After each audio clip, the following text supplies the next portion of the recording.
Everyone, आज का जो वीडियो आपके लिए बनाया गया है वो ईंधन पे बनाया गया है और इसमें से जो प्रमुख ईंधन है वो biogas, CNG, LPG, coal gas, petrol, diesel, gasohol, इसके अलावा वाटर गैस और प्रोड्यूसर गैस। तो इन सबको हम क्रम से देखते हैं। तो सबसे पहले जो हमारा ईंधन आएगा उनमें से आपका पहला है बायोगैस, जिसे हम गोबर गैस के नाम से भी जानते हैं। ये जो बायोगैस होता है या गोबर गैस होता है, ये मीथेन और कार्बन डाइऑक्साइड का मिश्रण होता है, जिसमें मीथेन लगभग 90% और कार्बन डाइऑक्साइड 10% होता है। और ये जो बायोगैस होता है, बायोगैस संयंत्र मीथेन गैस प्रोड्यूस करते हैं। यानी कि जो बायोगैस संयंत्र ये ऊपर फिगर में दिखाया गया है, ये बायोगैस संयंत्र से जो गैस प्रोड्यूस होता है उसे हम मीथेन कहते हैं और यह किण्वन की प्रक्रिया द्वारा उत्पन्न होता है। तो सबसे पहले हम समझते हैं ये किण्वन होता क्या है। किण्वन का मतलब हो गया जैसे गाय भैंस के गोबर जो होते हैं, जब उसको एक टैंक में डाला जाता है, उस गोबर में उपस्थित कार्बोहाइड्रेट, स्टार्च और सेलुलोज को मेथेनोजन बैक्टीरिया फर्मेंटेशन या उसे सड़ा करके मीथेन गैस प्रोड्यूस करता है और इसीलिए इसे हम बायोगैस के नाम से भी जानते हैं। तो आपको यहाँ पे एक बैक्टीरिया का नाम याद रखना होगा, मेथेनोजन बैक्टीरिया, वही बायोगैस प्रोड्यूस कराता है।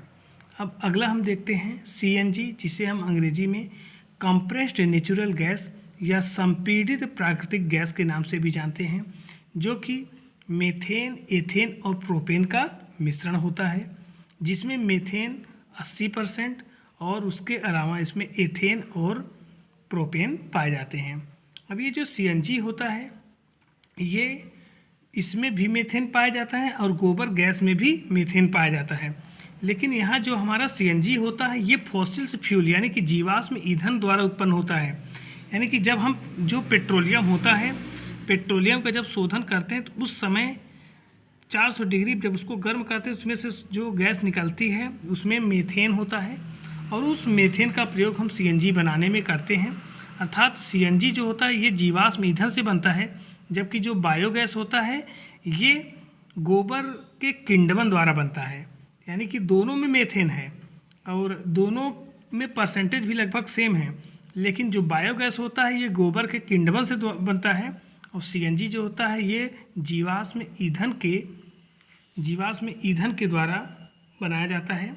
तो सीएनजी जो होता है एक स्वच्छ ईंधन होता है, इसलिए इसका उपयोग हम जनरली कर सकते हैं किसमें, ऑटो या ऑटोमोबाइल्स में कर सकते हैं।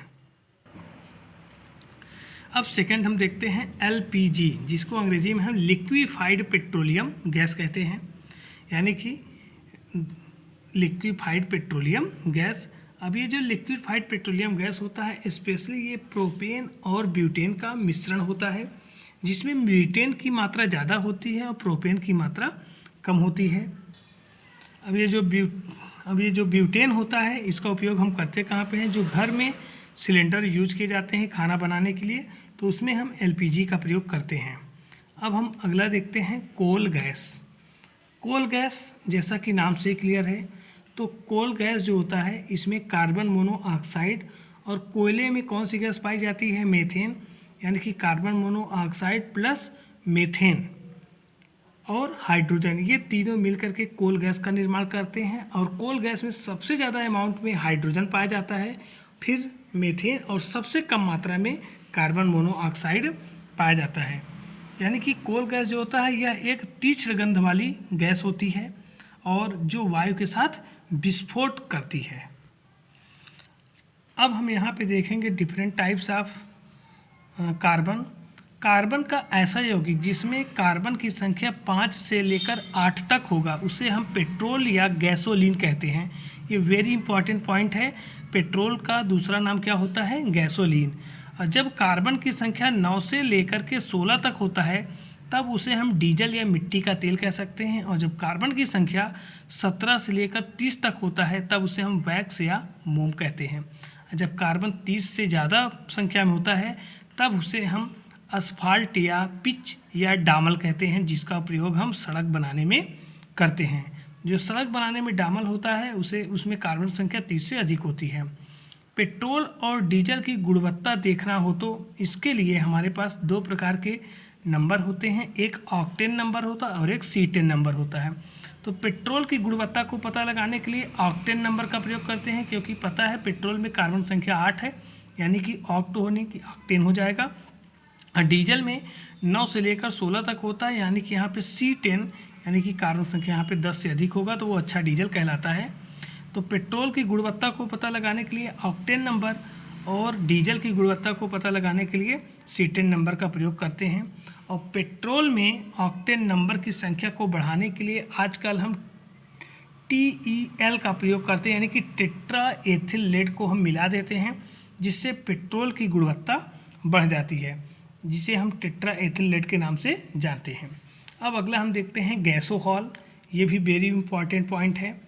अब ये गैसोहॉल किस प्रकार का ईंधन है? तो गैसोहॉल जो होता है ये गैसोलीन और एथेनॉल यानी कि एथिल एल्कोहल, यानी कि 90% पेट्रोल होगा और 10% उसमें हम एथिल एल्कोहल का अगर मिक्स कर देते हैं तो उससे बनने वाले ईंधन को हम गैसोहॉल कहते हैं।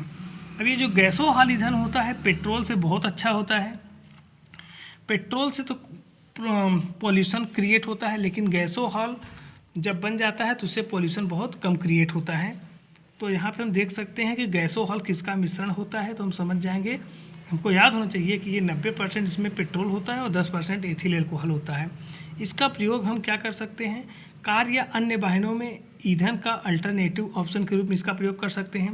गैसोहॉल पेट्रोल की तुलना में कम कार्बन मोनोऑक्साइड प्रोड्यूस करता है, अर्थात ये पेट्रोल की तुलना में कम हानिकारक होता है, यानी कि पेट्रोल ज़्यादा प्रदूषण उत्पन्न करेगा लेकिन गैसोहॉल कम प्रदूषण उत्पन्न करता है। अब इससे बेनिफिट क्या होते हैं?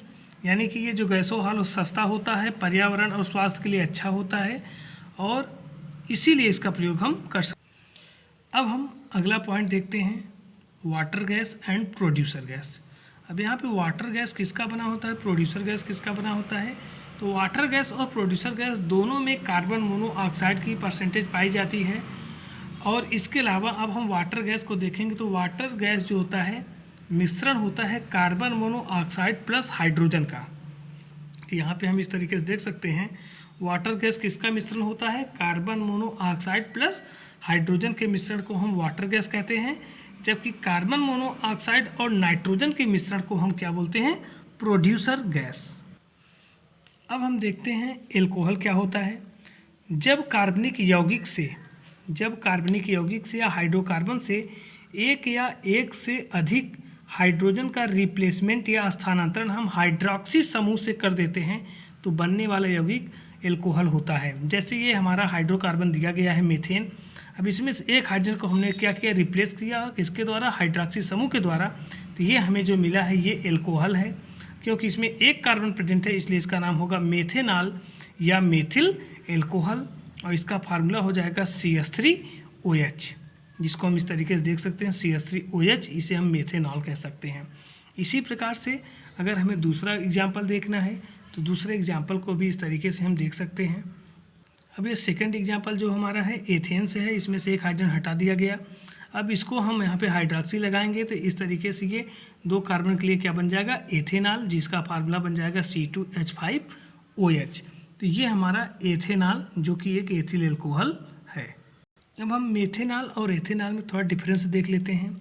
मेथेनॉल जो होता है इसे वुड स्पिरिट के नाम से भी जाना जाता है। बहुत ही विषैला होता है और पीने योग्य नहीं होता है।